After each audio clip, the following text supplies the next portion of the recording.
Welcome, everyone. I'm your host, Dennis Pierre. Hello, everyone, and welcome to the Locker Room. I'm your host, Dennis Pierre. I started the Locker Room because I wanted to feature brothers that I've met throughout the years that have inspired me and I consider successful. I wanted to highlight the stories and talk about the struggles and future endeavors in their businesses and also in their lives. Today's guest is no exception.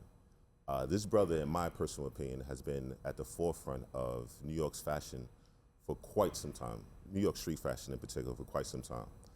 It's probably international at this point. I even remember a few times years ago, he helped me start and gave me some advice when I started my own line for Brooklyn Fitness. But without further ado, I'd like to introduce my guest today, owner of Gifted Apparel, Kevin. What's up, my brother? How you doing? I am good. Thank you for having me. Of course. It's a long time, man. I've been talking to you throughout the years, seeing around in those Brooklyn streets, working out in the gym, moving and shaking, seeing apparel everywhere. So I'm glad to have you here today. Thank you. Very glad. So take me down memory lane, as well as my guests, everybody watching the show. When did you get involved in fashion? When did you start? What inspired you? Excuse me. I don't know. Growing up, there was a point in time when my family's from the West Indies, so like when growing up, my mother did not believe in the concept of like American like name brand clothes and spending a bunch of money on clothes. So once I started getting out there and making my own money, like I kind of dove head first into like I want to have every outfit. I want to have the freshest outfit. I want to have every brand. But I don't know. I've been kind of selling clothes, and I used to be a street vendor over here on 34th Street back in the day. So I started selling clothes and off and on in pieces just throughout the years, and it kind of just turned into this. Oh, that's pretty dope. All right. So something that you just did for yourself, you just turned that into money maker. I've been selling stuff for as long as I could possibly remember. And then I worked in retail for a long time, so I actually work at the Gap over here too. So So I took like what I learned from the street, and then what I learned from like a corporate company like Gap, and then I merged it together. Nice. For my own thing. Nice. When did you start Gifted Apparel? Jesus, it feels like I said I started it in 2000. 2000? No, yeah, 2000. 2016. 2006. 2006, yes. I was about to say, because I think I saw it before 2016. But I didn't really start doing it until like 2010. Okay. And then I started taking it seriously around 2013, 14, where I was like, all right, I'm gonna try and turn this into a real thing, not just like running around the neighborhood, and let's put some legs behind this. So right. Different stages. And in that stage when you were deciding, turning it from a hobby to an actual business, was it just something that is like it was just fun to do? Or what made you realize, like, I can do this full time? I don't know if it made me decide I would do it full time, but it's one of the things that pushed me into it. I used to run a family shelter, and there was, to keep it short, there was one night where we had to, something was wrong with somebody's paperwork, so we had to send them back to processing, basically. And, it's like the middle of winter, and it's dark outside. We're by the projects. So I called. I said, look, it's very late.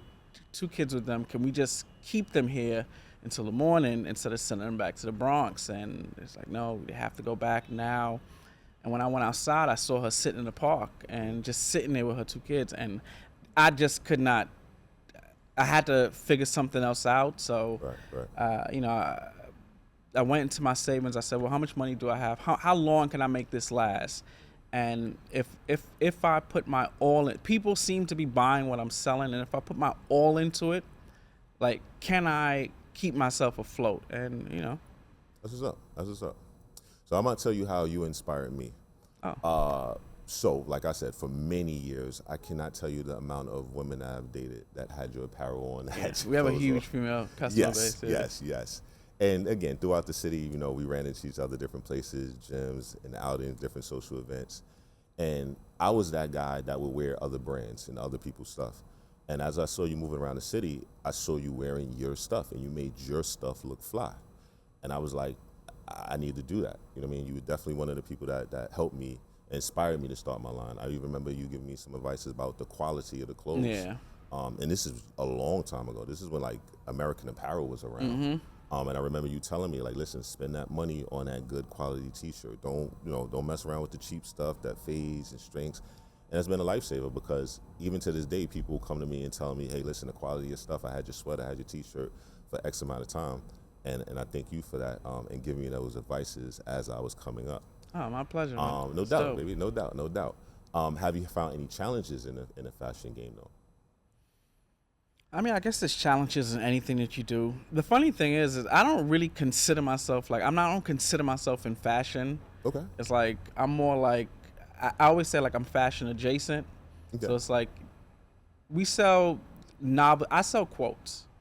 Mm-hmm. I sell quotes. That's in my mind what I sell. I like to come up with really unique, punchy quotes that resonate with my customer base, even if it doesn't resonate with anybody else. Like with my base, who my customers are. And we keep it pretty simple. We sell hoodies, crew necks, t-shirts, trucker caps. We keep it pretty simple.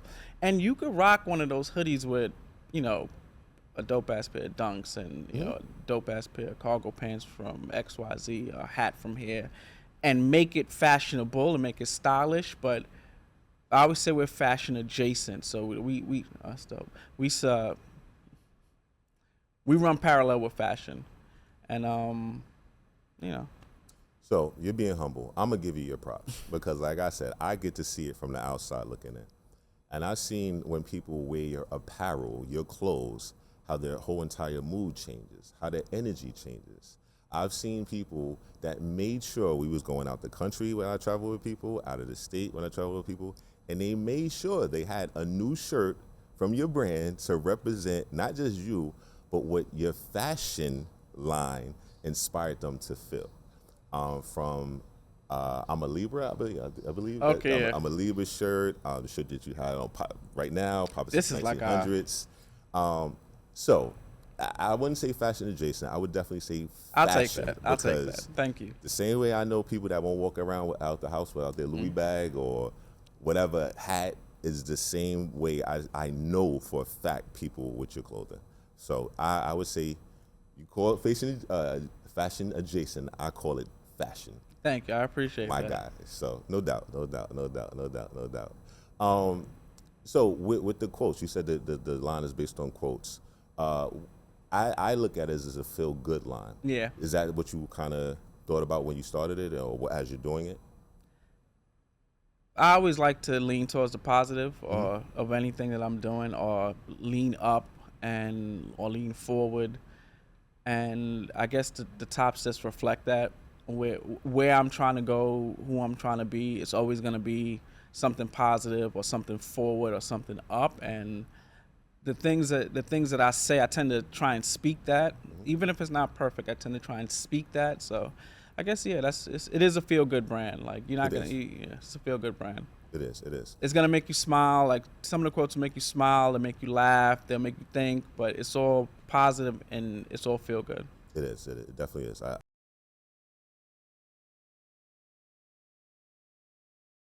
would definitely agree with that.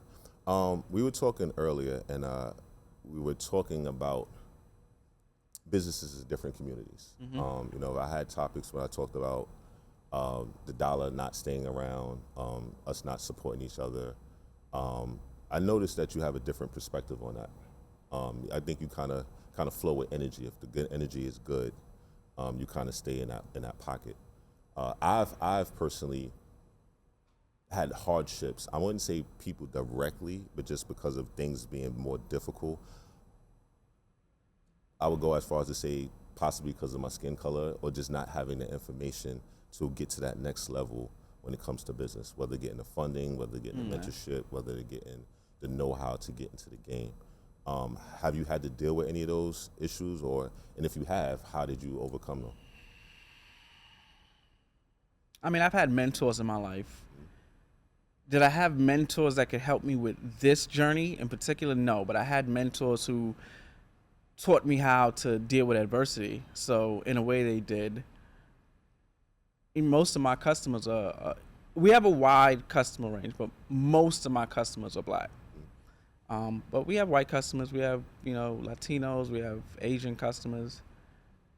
But there's always anything worth doing is gonna be hard, and there's gonna be things that I feel like adversity is like a living thing that is trying to is the concept of it is designed to stop you. It wants to keep you from doing what you're doing, no matter who you are, like white, black. You're gonna face it no matter what.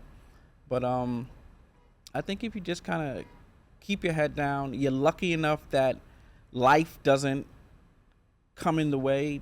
Sickness, illness, like death, real things can stop you, but no, there's no person or thing that's gonna stand in front of what I'm trying to accomplish, especially where we are now. Like, there's no real gatekeepers. Like, we use sites like Shopify. Like, Shopify is a giant company. They're not a gatekeeper. Owners of pop-in boutiques back in the day were gatekeepers. Well, we decide who's going to be in here and then who's going to be popular. And if you're here and then you're popular, then you're going to be on this artist, and this artist is going to wear it here. But that doesn't really exist anymore. Like, those things have gone away because we sell directly to our customers. So I do believe that for a long time there were people and things that would actively stand in the way, and maybe because they didn't like black people or like a certain type of culture. But I think that those things are starting to fade away and the waters are starting to part because you could just go directly to your customer. I do agree in some parts. I do believe it's eased up a little bit more, and being able to sell direct to customers. I have personal experience of some obstacles that were directly put in front, and I know it was a racial barrier. Yeah. To get through that, I definitely, like I said, I love you. I love your positivity, in that situation. I do feel like sometimes, me personally, I'm speaking for myself, I do feel like as a black business owner, I do feel like while I'm running a race with a book bag with 45 pounds on my back, 50 pounds on each ankle sometimes, and a helmet that has 100 pounds on it. That's my personal opinion. Yeah. Based on it, when I was able to meet other people from other cultures and share their story, and the ease of how they were able to get into their situation, and we were in the same business. But I do agree with you about keeping your head down and working hard and going forward. Despite of any adversity, it creates strength. Yeah. You know that because we've seen each other in the gym plenty of times. All the time. And breaking down that muscle only makes you stronger at the end. So while that is a good thing, I personally wish it was a little less hurdles. But like you said, because of technology, things are opening up. So it's not as hard as it used to be to get into games, especially the fashion game. Especially the fashion game. And you get on TikTok, man, you showcase your work. In a month, you can have 1,000 customers, and that's a lot. 1,000 customers is a lot. You can have 1,000 customers buying your product, It is. But there's always going to be something to stand in your way. For sure. There's always going to be something to stand. Sometimes it's this, sometimes it's that. But either way, you got to get past it, Got you. Is there any future goals for Gifted Apparel, expanding the brand, getting a shop? I know the brick and mortar is kind of dying nowadays from what I'm hearing from other individuals, but is there anything that you would do to expand it, or is this where you at right now with it? Yes, maybe, but I haven't fully thought about it yet. If you invite me back, I'll tell you about it. Of course. I'll tell you about it in detail. I'm gonna. There's something that's stirring around in my mind that I want to do, but I haven't properly planned it out yet. Okay. I haven't properly thought about it yet, but it kind of caught me. It got me this week, and I was like, maybe I should take the brand in this direction that I don't really see anybody else doing. Okay. I think it's kind of interesting. Okay. I kind of like where you. I don't know where you're going with it, but I trust your vision. Yeah, I think trust it's your gonna be vision. dope. I think it's gonna be one of those powerhouse things that you didn't see coming. Okay, okay, okay. I'm actually I'm looking forward to this. I won't tell anybody else but you. Matter of fact, There we go. I There we won't tell go. I got anybody the else but exclusive. you. Like, I got the yeah, exclusive. I got the I exclusive. got this random idea. I was like, maybe I should do that because this thing popped up in my mind. I was like, oh, I'm gonna do this as separate, and it's like, no, well, why not do it with the brand or for the brand? It's just like, yeah, maybe that might work. Okay. We'll see. I'm looking forward to it. I'm Yeah. looking forward to it. So I know you grew up in Brooklyn. I know you said you didn't necessarily have mentors directly for this brand for Gifted Apparel. But have you looked for like doing mentorships for anybody else, or have you assisted anybody else, whether it's in fashion or just in general? Well, I mean, you know, my friend Tavia, she always says I help too many people. Like I'll if somebody's like, yo, I need some, I answer DMs. I help people in the DMs. Somebody say, yo, I want to learn how to do what it is though, because I do freelance work too. So I run a few other brands. I do like the digital marketing for them. I did not know that. Yeah, most people don't, Okay. but it's just like I do freelance work. Well, I'm very, very proficient at like ads and content and sales strategy. So I've developed those skill sets and they like overlap really well. So I'm like, I can handle like a lot of different things at once. But yeah, but what it is sometimes you help a lot of people with advice, information, and time, but they don't value it. Very true.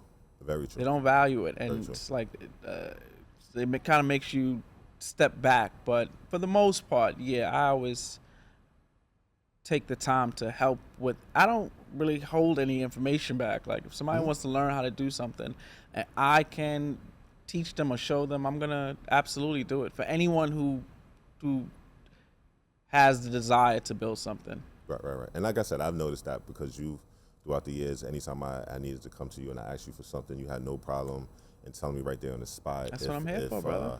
If it was longer than a few minute conversation, you would like, let's meet up somewhere, let's talk about it, let's get it popping. So that I definitely admire. That's what I'm here for. Again, I need and I want more brothers like you. That's why I featured you to kind of share that story, because again, I'm come from an old school. It's like, don't tell who the plug is. That's Yeah. the mindset, And for those who don't know, the plug is like a reference to someone that you get, product or services from a discounted price, and you don't want to tell nobody else. Right? Yeah. So it's always been that kind of secretive. Don't tell nobody. Don't share no kind of information. And for me, I think that's been a reason why we haven't excelled in certain industries and certain things, because we kind of keep it to ourselves. Once we get a level of success, I'm not going to share it. I'm going to keep it all to myself, right? Yeah. So I love the fact that you've been the way you've been for so long, and now you're sharing it with the world. Like, you telling people about how to help people out doesn't affect you not one bit. It doesn't. But slow it you could. down. It could. Okay, explain.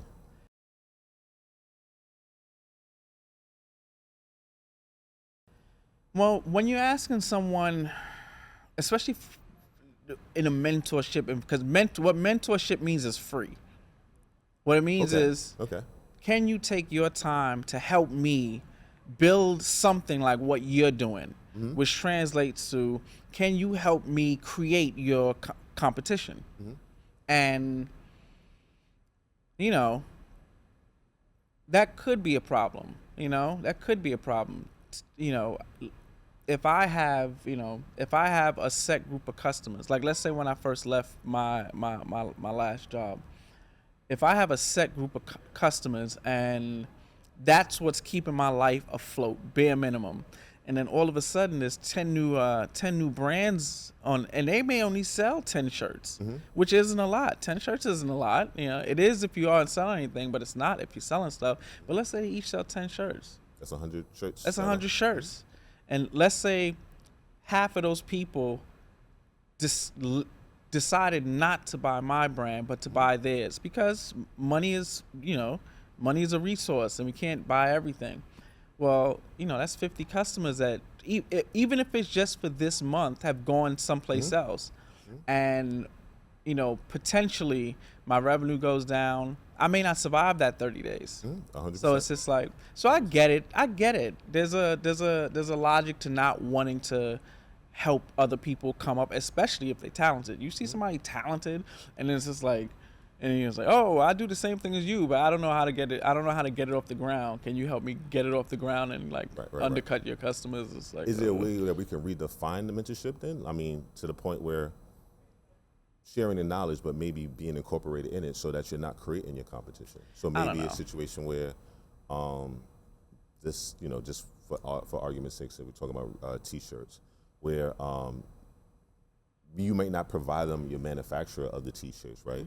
But you put your order in with their order, so your price is cheaper, or something to that effect. All that's too messy. It's it's just too messy. It only exists the way it is. Like, mentorship is what it is. You either have the heart and the mind of a mentor, or you don't. Being successful does not make you a mentor. So it's just like, to go after someone, to go to someone who is successful, or they are where you want to be, like, that does not mean that they're a mentor, you know? So it's just like, no, they won't share with you. They won't share with anybody. Okay. But there are people who are mentors, and they want to help other people figure it out. Like, in failure and in success, those people are those people.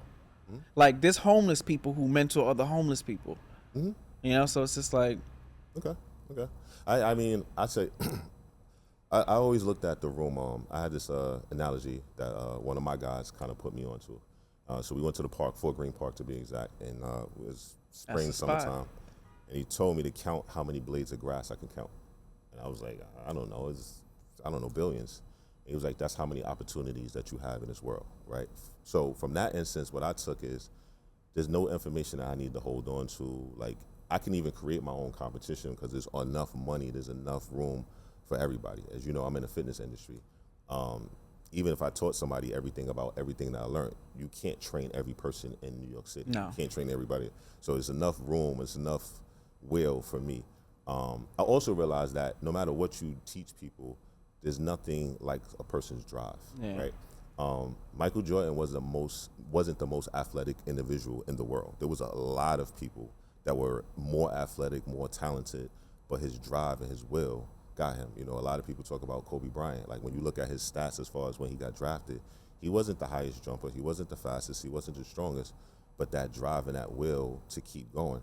And like you said, I've heard situations and stories where people kind of come to them for mentorship at first, and they kind of was like, nah, let me see if you're really serious about this. Yeah. But when they did open up, they opened up, and some of the names that a lot of people don't necessarily realize that they mentored is the guys that we look at as superstars now that were able to continue the legacy going on. So me personally, I definitely I don't want mentorship to be you giving somebody everything and taking away from yourself, because that does happen a lot too. Especially I definitely every understand day. that. Like, a lot of people take they from want you, it all. take from you, take from you, take from you. They want it all. They want every ounce of it. Yes. Especially when they don't even realize they're taking from you, because they will drain the heck out of you, and then when you're dead, they'll be like, well, he ain't helped me. Won't even buy your lunch. I know. That is true too. That is true too. Hey, this camera here. Hey, if you're looking for mentorship and you don't have the funds to really pay someone for their time, at least offer to buy them lunch. That's some great advice. I yes, come with an olive branch. Yeah, come with an olive branch. Let me sure, buy you a beer. For sure. How about a burger? For TGI sure. Fridays. Sure. Yeah. Unfortunately, I think that advice that you give, that gem that you're giving, is going to be something that a lot of people are unfamiliar with. I'm not gonna lie. I would even say myself, like, there was times where I didn't even realize to think like, oh snap, let me take this person out for coffee. I didn't even think that myself. So you are dropping the gem. So people, please listen. If you're asking for something, come with something in the hand. Especially if you got on $12,000 sneakers. It helps. Yes, it helps. So, working on something new. We're gonna talk about that at a later point in time. Summertime is coming up. Yeah. I like I said, I've always seen your gear all around. Are you being featured at any events? You trying to do something, collaborations this summer, this spring? Maybe.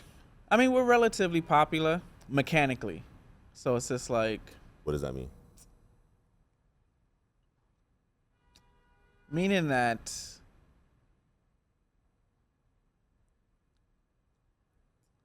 So we have a. I sell a low cost item. It's like an impulse buy. I sell an impulse buy, and I sell an impulse buy item. I'm like the Star magazine at the register, and it's just like you see something on the cover that's like, oh, that's funny, or that's it makes you want to read it, and it's cheap, it's a few dollars, you know. But and then we know how to sell, so we know how to sell our product to the people who want to buy it. You know, I know how to make good content. I know how to, you know, I've been slacking on my social media, but I know how to, you know, build a social media page, and you know, I know how to make content that resonates with my customer base. I know how to make tops, say things that resonate, and then run ad campaigns to that group specifically. So it's like mechanically popular as opposed to like someone who like, you know, I'm not like a personality that people are like, oh my god, like we love him, and I want to buy the shirt he's wearing because he's wearing it. Okay. It's like Do you believe that closer energy?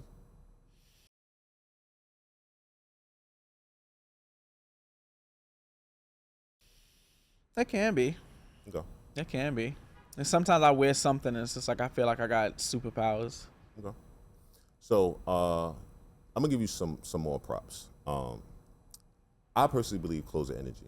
Um, I also found myself being unable to accept my greatness and then compliments from other people, right? So sometimes like somebody might say, "Hey, Dennis, you got a great outfit on. You look good," and I'll be, no, you look better, right? I would never actually accept the compliment. I had to do something to kind of throw it back to that person.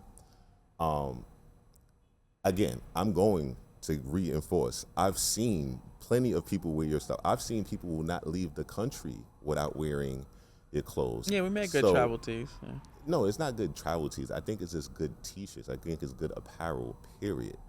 I think it's an apparel that gives people energy and makes people feel good.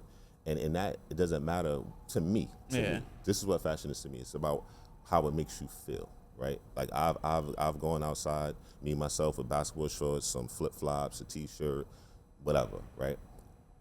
Came back, put something on. I'm the same person, just put some different clothes on. You couldn't tell me I wasn't Denzel Washington. You couldn't tell me I wasn't the flyest person in the world just because of the fit and how it made me feel, right? So I mentioned Fort Greene, I mentioned all these events because I know people that literally say, I'm putting this on because I know I'm going to see Kevin there.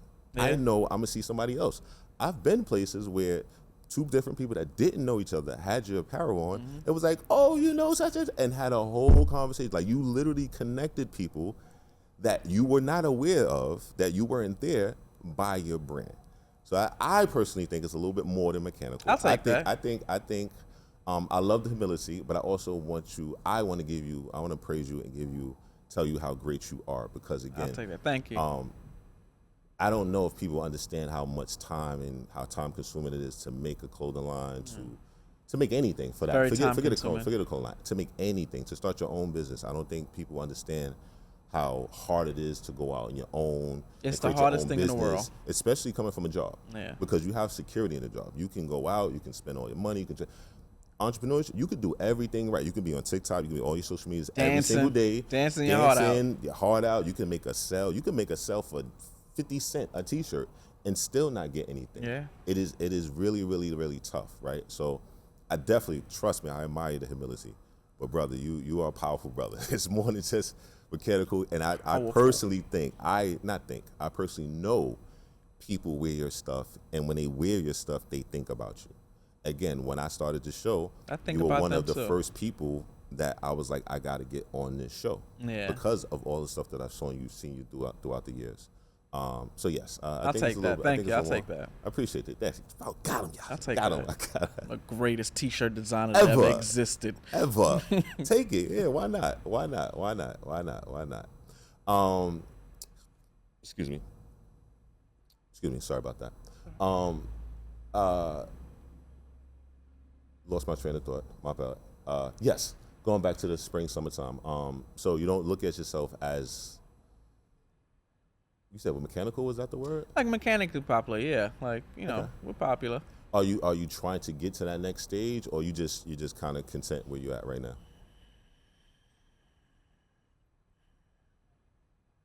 I don't know, but I do know that I'm gonna do something different this year. But I'm not quite sure what it is or what that means. But I do feel like something is pulling me in a different direction that I can't quite like identify, and I'm just going with it. There's like certain pillars that, so like I said, I know how to make stuff that my customers like, and at the end of the day, that's what all you have to focus on is your customers. You don't have to sell everybody. And then I'm always learning, so I always learn how to market and sell better. Hmm. But I don't know. Sometimes you just kind of gotta go with the flow, and there's like a flow that's pulling me. I'm not quite sure where it's taking me, but I know that it's somewhere different than this exact moment now. So we'll see. Without getting into too much detail, when you say this moment, does that mean staying in New York City? Does that mean outside of the city? What does that mean? No. It's definitely. I mean, I'm New York, so Okay. Okay. it's definitely Okay. New York, but it's something else. I feel something growing. I've been having these dreams that, and I'm not like a dream person, but I've been having these dreams that I feel like have been speaking to me. Well, if you've been having dreams and they've been speaking to you, you are a dream person. Oh, maybe I am a dream person. You know? That's exactly what a dream person is. Is it? Oh, okay. Yeah, you have dreams. And Well, tell you what to do. I never felt like I was a dream person, but over the past 6 months, I've been having these dreams, and they just been. I feel like it's just calling me. Something is calling, I can and relate to I'm that. ready to answer.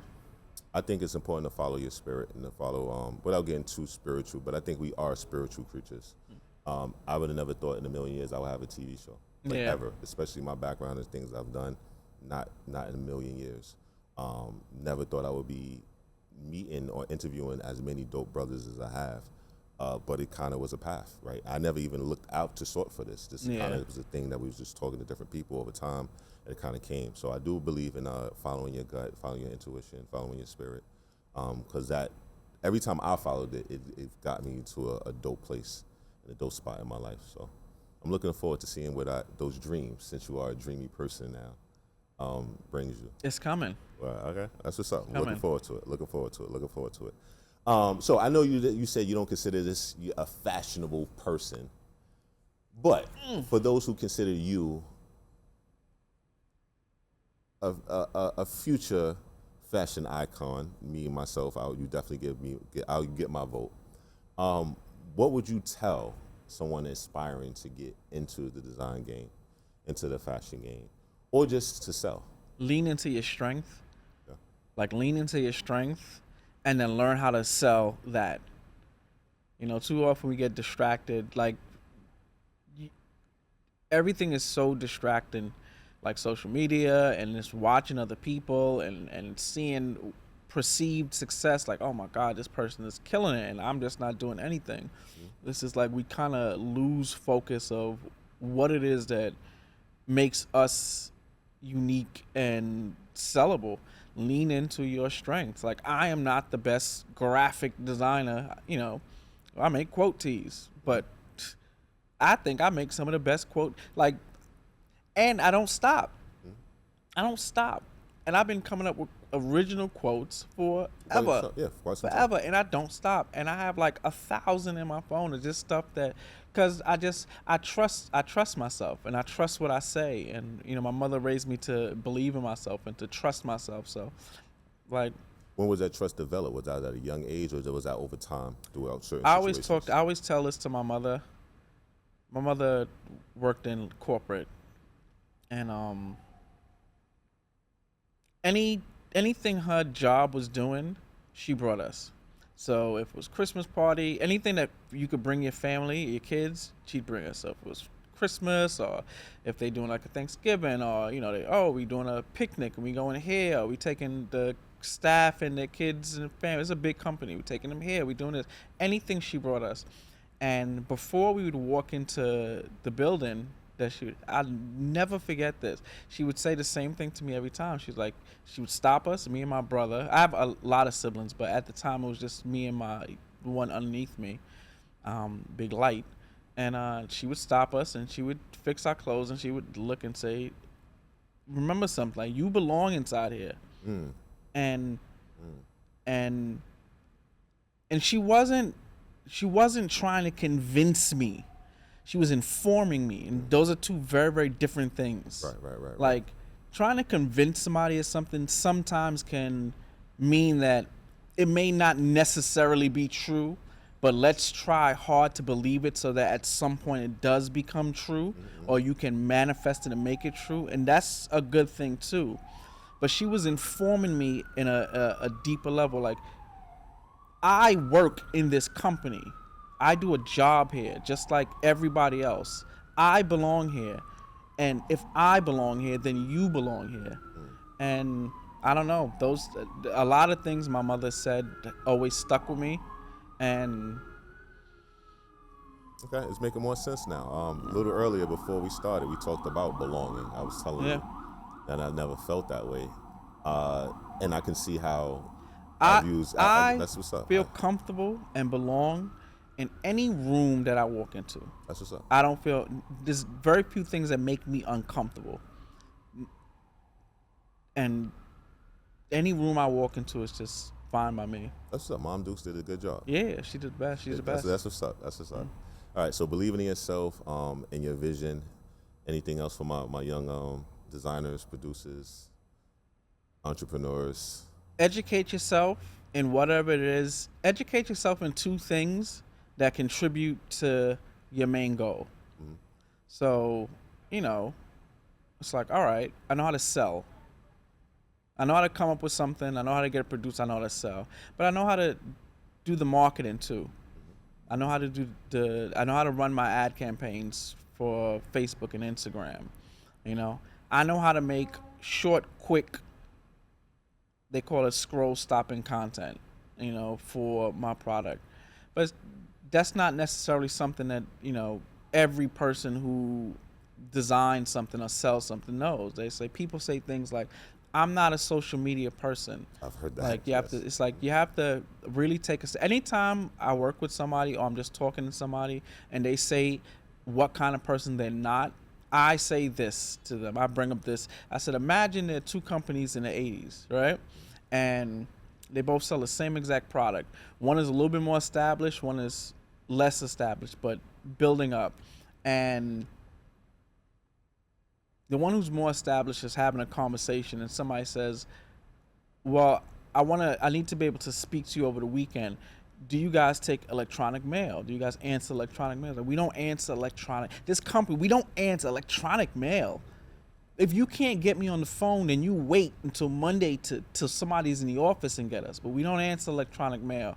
And then there's the person who says, yes, I'll figure, it sounds new and people seem to be using it. Let me at least look into it. And you got to ask yourself, there are people who are unwilling. They have too many stipulations on their success. Very true. The success got to look exactly like this. I like that. And if it don't look like this, then I like that. Then I'm not answering. That sounds like another quotable shirt. Stipulations on success. Yeah, you can't have too many stipulations on your success. I like that. Thank I like you. that. That's pretty dope. I like wordplay. Some really good advice. Really good advice. Again, a pleasure for having you on. We're getting close to that time. Oh man, this was fun. That's quick. Super quick, super fun. Definitely need to have you back because I wanna see some of those visions. And I got something that you've been doing because, like I said, you've been a staple for many years now. I got something. And when you say the official start date was? Because I felt like it was way before 2016. No, 2006. 2006, Yeah, yes, 2006. Wow. I forget the years. So next year we're coming up on the 20th year. Yeah, the years jumble. So it's just like I forget. Are you doing anything for the 20th or is this? No, that's not the type of person I am. Okay. Well, I'm glad I know because I'll do it for you. Don't worry about it. We starting a party. I'm gonna give all my promoters. I'm with that. The 20th anniversary. I used to have a business partner who went off and did his own and started his own thing. And one thing I miss about him being with the team is he knew how to say, "Let's celebrate this." I don't. I think it's important. It is very I think it's important. very important. But I don't. I just be like, all right, what's next? It's just like I'll celebrate when I'm dead. You know, so it's like, what's next? So that's unsolicited advice. We don't know when we're gonna die. Yeah. And unfortunately, because of that, I know a lot of people who haven't celebrated the success or celebrated the things that they had, and they never got a chance to. Yeah, you're right. You know, I spoke about an individual who we all know a couple of weeks ago on the show Irv Gotti. And That's crazy. while he had some success that will definitely be able to go along, I don't think he was able to celebrate, or other people was able to celebrate his life as much, and it became tragic because we didn't do that. And now he's gone, we can no longer do that. I think it's very important. And again, I'm big on culture, I'm big on race. I think it's very important for us as black men to celebrate ourselves. I think we move so much and we move so fast throughout time. Like you said, going on 20 years. I know a lot of people don't have a job for 20 years. Like, they can't do anything for more than 5 years, right?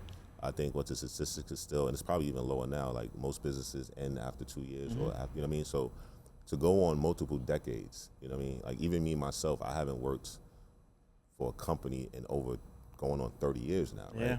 And like, I understand. How old are you? 46. Oh man, that's 46. crazy. So it's been a while. Like, I think I had a job at McDonald's. You've been at on your own 17. forever. Yeah, for a long time, a very long time. And sometimes I don't even look at that, right? I just keep going, and it's just like, it's not until somebody says, like, what are you talking about? You actually been on your own, owning your own business long you have more than half your life. And it's like, oh snap, yeah, I have, right? So I want us to celebrate, you know, ourselves a little bit more. I'm gonna celebrate. I will celebrate you as much as possible, as often as possible, because I think you're a dope brother. And Thank again, you. I appreciate you coming on the show. I appreciate that. No doubt, no doubt, no doubt, no doubt. So everyone, thank you for entering the locker room with me and having this conversation with me. I'm looking forward to seeing y'all next week. Peace.